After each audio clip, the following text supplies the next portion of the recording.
Does Black Lives Matter?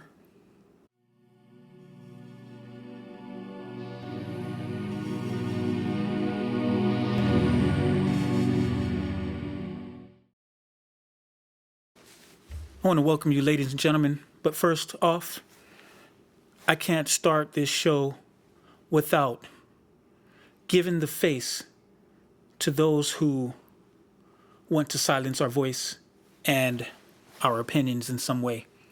This is the look that we give them.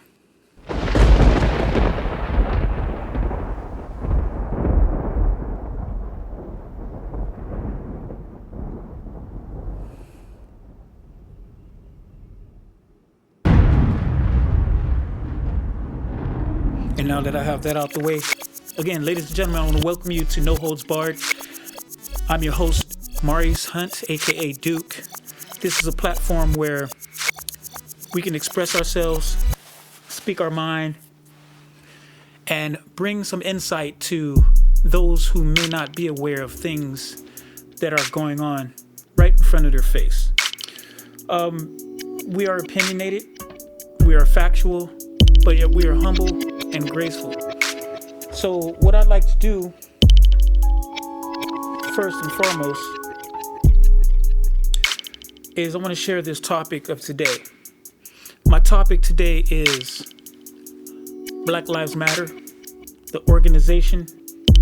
I'm going to touch on a little bit of the founders and who they are, how they got started. And I'm basically going to share my opinion and my outlook on what I think is happening with this whole Black Lives Matter. BlackLivesMatter.com says that in 2013, three radical black organizers, Alicia Garza, Patrice Cullors, and Opal Tometi, excuse me if I said that wrong, Opal Tometi,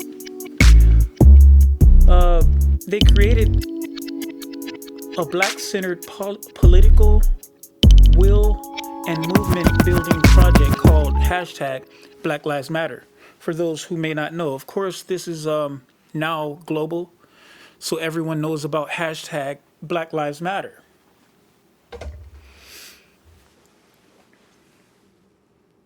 It was in response to the acquittal of Trayvon Martin's murderer, George Zimmerman. I have a problem with the message, Black Lives Matter. I do have a problem with that message. And the message Black Lives Matter don't quite stick. It doesn't quite adhere to me. And I'm going to tell you why. Since 2014, up to date, there has been 38 unarmed blacks killed by white police officers, And I'm not saying this is okay. I'm not condoning this in any way. I'm not saying that these individuals didn't deserve justice. If the shoe fit, then wear it. If we're highlighting and we're bringing to light criminals in the police force, we need to fish them out and we need to deal with it. I just don't believe that this Black Lives Matter message is the right message timing-wise. So again, let me explain what I mean and why I'm saying this.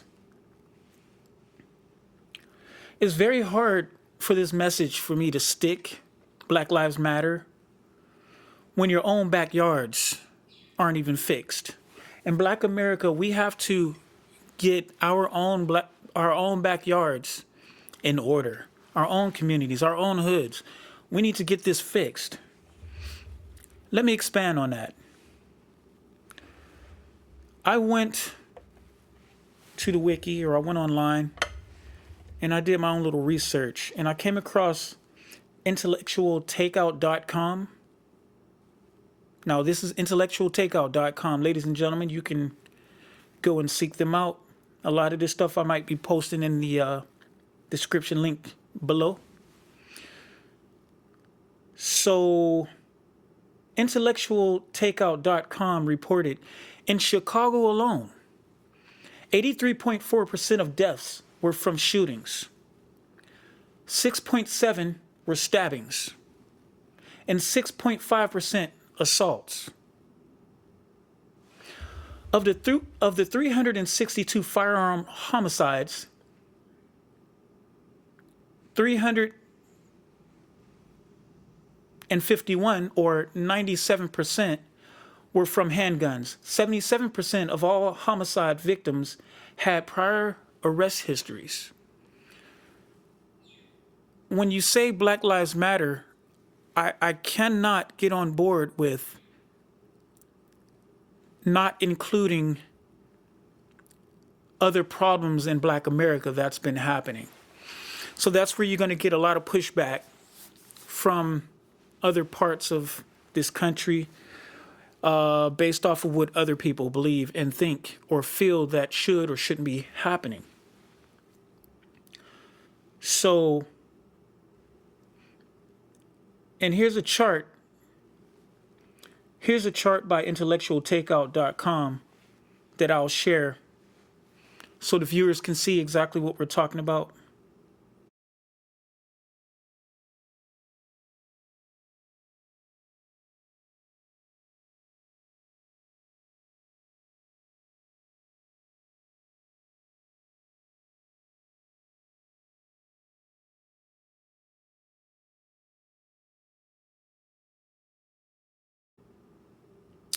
And Black men are being killed in Chicago, and yet this seems to not be a big deal. It seems to not be of importance. So when you speak on the message Black Lives Matter, it would seem to me that this would be just as relevant or important to bring about. It seems like it matches a little bit more. If Black Lives Matter, you want to bring awareness to everything in its entirety as Black Lives Matter, right?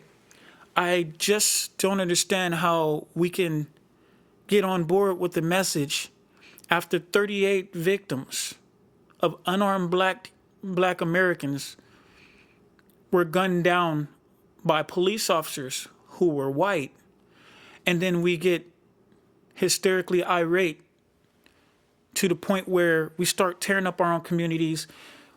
The tension starts to rise between skin color, and now you can't even love your neighbor like you did once before. We're cringing at each other, and we're looking at each other quite crazy now.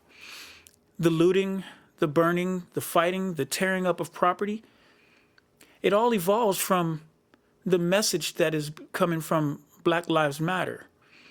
And it incites a lot of feelings that causes all of this destruction. And I think that we need to get better at that. So, like I said, this chart, I kind of digress, but keep in mind that this is based on the 2010 census. Only 33% of Chicago's population was classified as black. And that's just one state. I'll give you another one. If you go to Kentucky.com for the Lexington Herald Leader, Kentucky was one of the highest. Kentucky has one of the highest black homicide rates in the nation, according to the report. In 2016, there were 106 homicides in the state, meaning there were 28.85 black victims per 100,000 in the resident, according to the report released by the Violence Policy Center. The data for 2016 was the most recent data available. The Violence Policy Center is a research and advocacy group which aims to stop gun deaths and injury through education and policy change, according to the website. Nationally, there were 7,756 black homicide victims in 2016 alone. Ladies and gentlemen, what I'm trying to say is I understand the direction that the organization was trying to make or bring awareness to. But what I don't understand is how we can hold the 36 deaths, and this again, dating back from 2014 up to date. There was a total of 38 deaths, 38 deaths,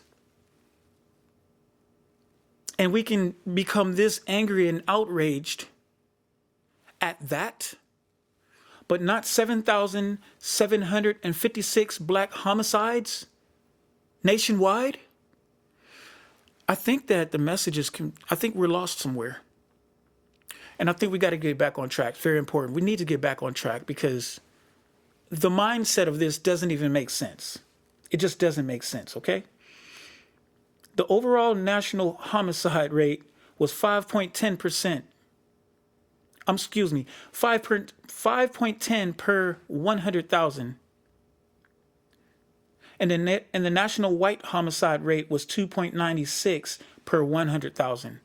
While blacks represent only 13% of the United States population, ladies and gentlemen, we made up 51% of all homicide victims, according to the Policy Center.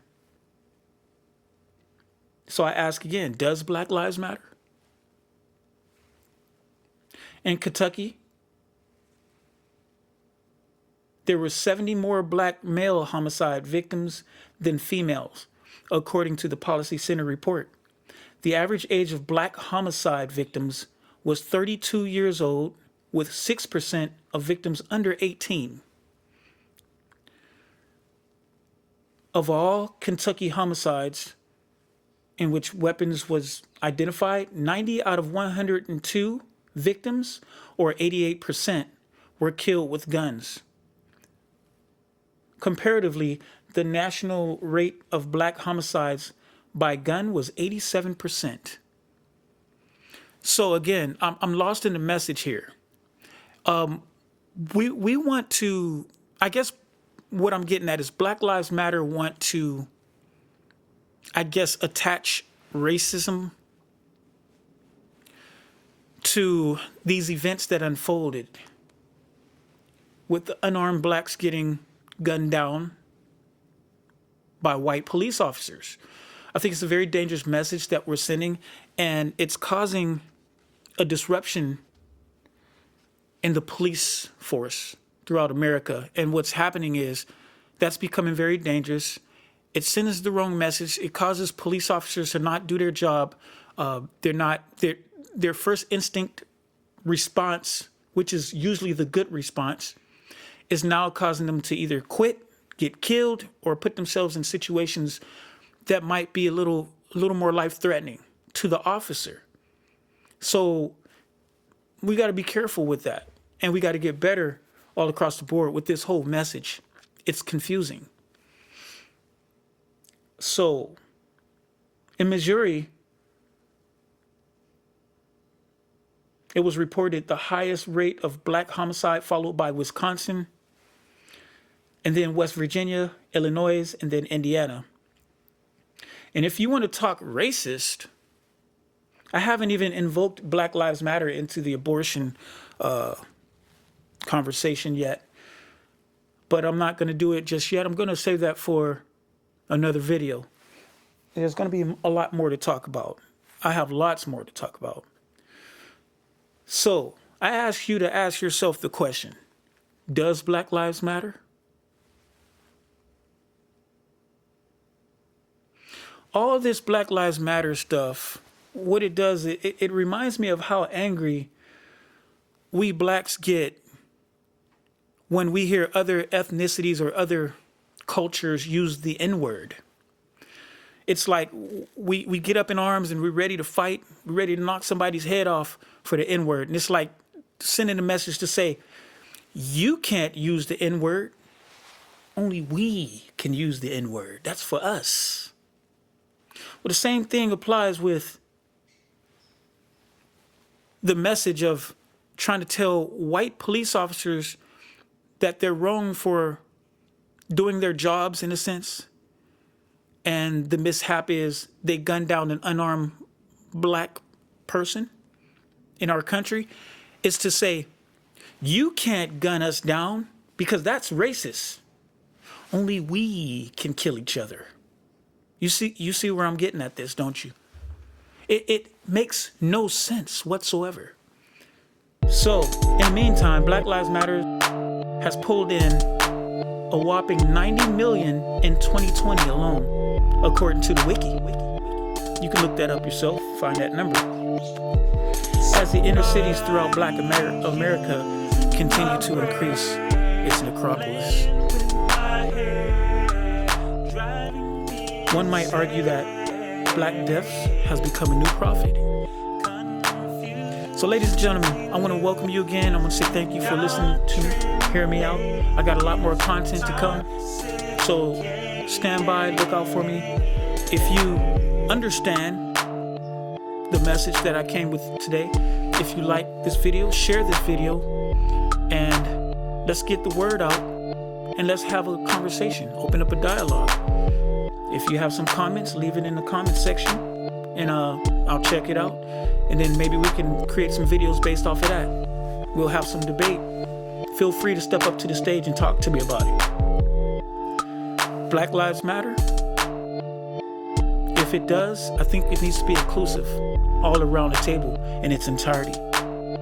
Again, ladies and gentlemen, this has been No Holds Barred. I'm your host, Maurice Hunt, aka Duke. Press that like button, subscribe, and let's keep it moving. Stack it up, yeah. Rack it up, yeah. I got the pallet on